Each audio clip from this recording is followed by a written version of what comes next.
हम सबके साथ ऐसा कभी ना कभी जरूर होता है। कमरे में बिल्कुल शांति है, स्मार्टफोन मेज पर रखा है, स्क्रीन एकदम बंद है, लेकिन फिर भी मन में ये ख्याल आता ही है कि क्या ये फोन आसपास हो रही हर बातचीत को चुपचाप रिकॉर्ड कर रहा है। आज के इस विश्लेषण में हम डिजिटल ट्रैकिंग की एक ऐसी दुनिया का पर्दाफाश करने वाले हैं जो किसी सस्पेंस थ्रिलर से कम नहीं है। आज हम समझेंगे कि बिना एक भी शब्द सुने ये स्मार्टफोन और डेटा कंपनियां हमारी हर हरकत का, हमारी हर सोच का इतना सटीक अंदाजा आखिर कैसे लगा लेती हैं।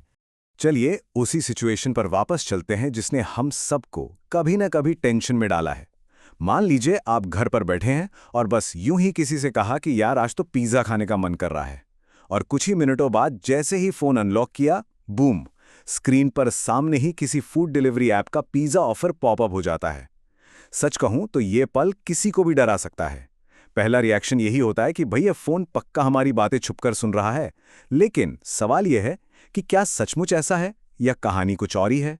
दरअसल इसके पीछे हमारे ही दिमाग की एक बहुत दिलचस्प आदत छुपी है। हमारा इंसान का दिमाग ना हर जगह पैटर्न ढूंढने का उस्ताद होता है। इसे साइकोलॉजी में कोइंसिडेंस बायस या फ्रीक्वेंसी इल्यूजन कहते हैं। अब देखिए, मोबाइल पर विज्ञापन तो हमें दिन भर दिखते रहते हैं, लेकिन पिज्ज़ा के बारे में बात करने के ठीक बाद जब पिज्ज़ा का ऐड दिखता है तो हमारा दिमाग तुरंत उसे नोटिस करता है और एक कहानी बना लेता है। लेकिन दूसरी तरफ एक बहुत ही ठंडी और एकदम कठोर सच्चाई है, और वो है एल्गोरिदम।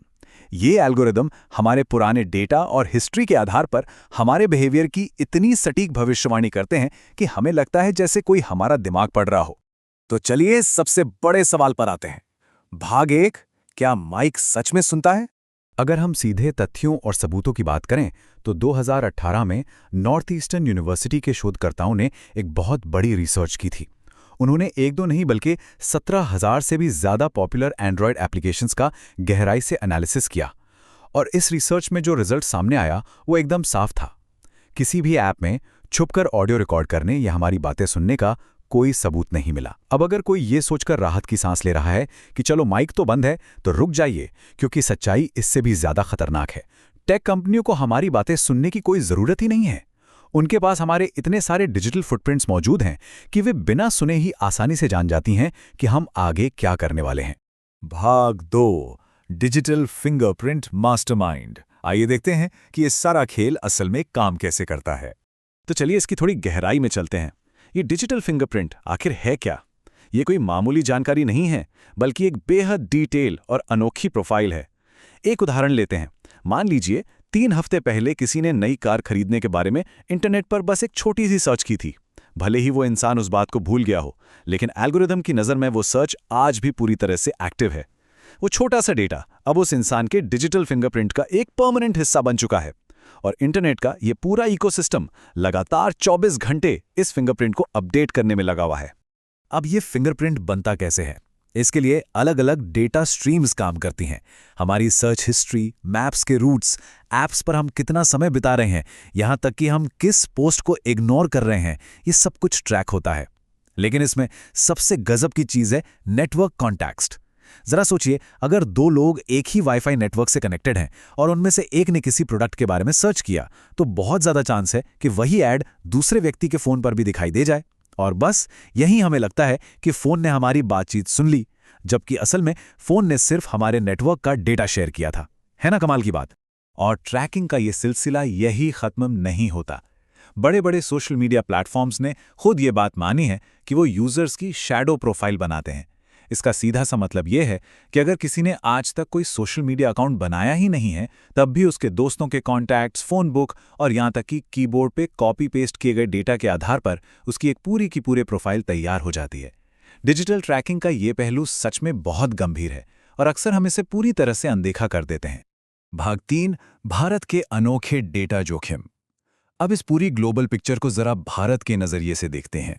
भारत का डिजिटल स्पेस जितनी तेजी से बढ़ा है, शायद ही दुनिया में कहीं और बड़ा हो, और इसी वजह से यहाँ जो डेटा मौजूद है और उससे जुड़े जो रिस्क हैं वो सबसे विशाल हैं। जरा इस नंबर पर गौर कीजिए, 75 करोड़। ये भारत में स्मार्टफोन यूजर्स का एक अनुमानित आंकड़ा है। अब इतनी बड़ी आबादी के साथ एक बहुत ही खतरनाक आदत जुड़ गई है, और वो है आंख मूंद कर ऑल अलाउ यानी सभी परमिशन दे देने का कल्चर। जब भी कोई नया ऐप डाउनलोड होता है तो बिना पढ़े फटाफट माइक, कैमरा और कॉन्टैक्ट्स का एक्सेस दे दिया जाता है। और हमारी यही जल्दबाजी इस डिजिटल निगरानी के खतरे को कई गुना बढ़ा देती है। और पता है, इसका सबसे ज्यादा फायदा कौन उठाता है? इंटरनेट पर मिलने वाले वो ढेरों मुफ्त ऐप्स, चाहे वो फ्री का मौसम बताने वाला ऐप हो या कोई लोकल न्यूज़ ऐप। अक्सर ये फ्री ऐप्स हमारा बिहेवियरल डेटा सीधे डेटा ब्रोकर्स को बेचकर मुनाफा कमाते हैं। और इससे भी बड़ा खतरा है वो गैर कानूनी लोन ऐप्स, जो सिर्फ चंद रुपए का लालच देकर फोन के माइक और कैमरे का एक्सेस ले लेते हैं और फिर एक स्पाईवेयर की तरह काम करते हुए यूजर्स को ब्लैकमेल करते हैं। अब सवाल ये है कि इन ऐप्स के जरिए जो हमारा सेंसिटिव और केवाईसी डेटा इकट्ठा होता है, वो आखिर जाता कहाँ है? ये आंकड़ा देखिए, सिर्फ 99 रुपए। जी हाँ, ये किसी महीने भर के OTT सब्सक्रिप्शन की कीमत नहीं है। टेलीग्राम जैसे प्लेटफॉर्म्स पर चल रहे ब्लैक मार्केट में ये कीमत है एक इंसान की पूरी पहचान की। महज 99 रुपए में केवाईसी डेटाबेस से किसी का भी नाम, पता और पिता का नाम निकाला जा सकता है। इससे ये बात एकदम साफ हो जाती है कि डिजिटल ट्रैकिंग अब सिर्फ हमें विज्ञापन दिखाने तक सीमित नहीं है, बल्कि ये सीधे तौर पर अंडरग्राउंड डेटा बाजारों से जुड़ चुकी है। अगर हम इन डेटा पैक्स को ध्यान से देखें तो इनमें जो जानकारी बेची जाती है वो डराने वाली है। आधार कार्ड और पैन कार्ड जैसी चीजें क्रिटिकल कैटेगरी में आती हैं। अगर ये किसी के हाथ लग जाएं तो वो आसानी से किसी की भी पहचान चुरा सकता है।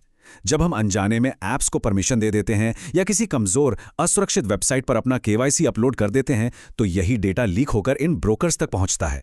और मजे की बात देखिए, यही ब्रोकर्स फिर घूम फिरकर विज्ञापन वाले एल्गोरिदम को और भी ज्यादा डेटा फीड करते हैं। और ये बात एक बहुत ही गहरी समस्या को साफ साफ दिखाती है। जरा सोचिए, एक इंसान की पूरी जिंदगी की पहचान, उसकी प्राइवेसी, महज एक मूवी टिकट से भी कम कीमत पर सरेआम ट्रेड हो रही है। साइबर क्रिमिनल्स इसी 99 रुपए वाले डेटा का इस्तेमाल करते हैं फर्जी बैंक अकाउंट्स या म्यूल अकाउंट्स बनाने के लिए, और फिर विज्ञापनों के जरिए हमारे ही बिहेवियर को मैनिपुलेट करते हैं। ये पूरा का पूरा एक नेवर एंडिंग लूप है जो आपस में बहुत गहराई से जुड़ा है। तो क्या हम पूरी तरह से बेबस हैं? बिल्कुल नहीं। भाग 4, डिजिटल प्राइवेसी की सुरक्षा। खुद को कैसे बचाएं? अच्छी खबर यह है कि स्मार्टफोन्स में अब पहले से कहीं बेहतर सिक्योरिटी टूल्स आ गए हैं। चाहे आप एंड्रॉयड यूज करते हो या iOS, दोनों में एक प्राइवेसी डैशबोर्ड का फीचर होता है। बस फोन की सेटिंग्स में जाइए, प्राइवेसी सेक्शन खोलिए और वहां इस डैशबोर्ड पर टैप कीजिए। यहां आपको एकदम साफ टाइमलाइन मिल जाएगी कि पिछले 24 घंटों में किस ऐप ने बैकग्राउंड में आपके माइक, कैमरे या लोकेशन का इस्तेमाल किया है। किसी भी गड़बड़ या संदिग्ध गतिविधि को रंगे हाथों पकड़ने का ये सबसे तेज और आसान तरीका है। इसके अलावा कुछ बहुत ही बेसिक सेटिंग्स हैं जिन्हें तुरंत बदल लेना चाहिए। सबसे जरूरी बात, माइक की परमिशन हमेशा ओनली वाइल यूजिंग पर सेट रखें। ऑलवेज अलाउ वाला ऑप्शन तो कभी सिलेक्ट ही नहीं करना चाहिए। थोड़ा लॉजिक भी लगाएं भाई। एक कैलकुलेटर या फ्लैशलाइट ऐप को आपके कॉन्टैक्ट्स या कैमरे की क्या जरूरत? ऐसी परमिशंस तुरंत हटा देनी चाहिए।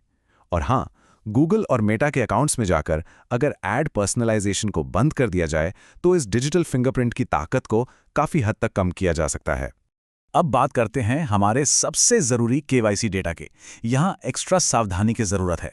जहां भी बहुत जरूरी न हो, हमेशा मास्क्ड आधार का इस्तेमाल करें, जिसमें आधार के पहले 8 नंबर छुपे होते हैं। माय आधार ऐप डाउनलोड करके अपने बायोमेट्रिक्स को लॉक रखना एक बहुत ही स्मार्ट और सेफ कदम है। और एक गोल्डन रूल हमेशा याद रखें, अगर अचानक से कोई केवाईसी अपडेट करने का व्हाट्सएप मैसेज या SMS आए जो कहे कि तुरंत अपडेट करें वरना अकाउंट ब्लॉक हो जाएगा, तो उसे हमेशा एक फ्रॉड मानें। और अगर कभी किसी धोखाधड़ी का शक हो भी जाए तो बिना एक पल की देरी किए 1930 साइबर हेल्पलाइन पर कॉल करके रिपोर्ट करें। तो इस पूरे विश्लेषण से एक बात जो बिल्कुल शीशे की तरह साफ हो जाती है, वो ये है कि फोन का माइक शायद हमारी बातें नहीं सुन रहा है, लेकिन इसका मतलब ये कतई नहीं है कि हम पूरी तरह से सुरक्षित हैं। डिजिटल ट्रैकिंग कभी ना रुकने वाली एक मशीन है जो दिन रात हमारे डेटा को एनालाइज कर रही है।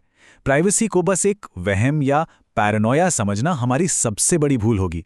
ये हमारा एक बुनियादी और मौलिक डिजिटल अधिकार है और इसके बारे में सही जानकारी होना ही इसे बचाने की सबसे मजबूत ढाल है। और अंत में चलिए इस सवाल पर थोड़ा विचार करते हैं। अब हम ये तो जान चुके हैं कि माइक बंद है, लेकिन जरा सोचिए, ठीक इसी वक्त जब आप ये सुन रहे हैं, आपकी कौन सी गतिविधि, आपकी कौन सी लोकेशन या स्क्रीन का कौन सा क्लिक किसी सर्वर पर जाकर आपके उस डिजिटल फिंगरप्रिंट को और भी ज्यादा पक्का बना रहा है। अपनी डिजिटल दुनिया के प्रति हमेशा सतर्क रहना, अब ये कोई ऑप्शन नहीं है, ये आज के समय की सबसे बड़ी जरूरत बन चुका है।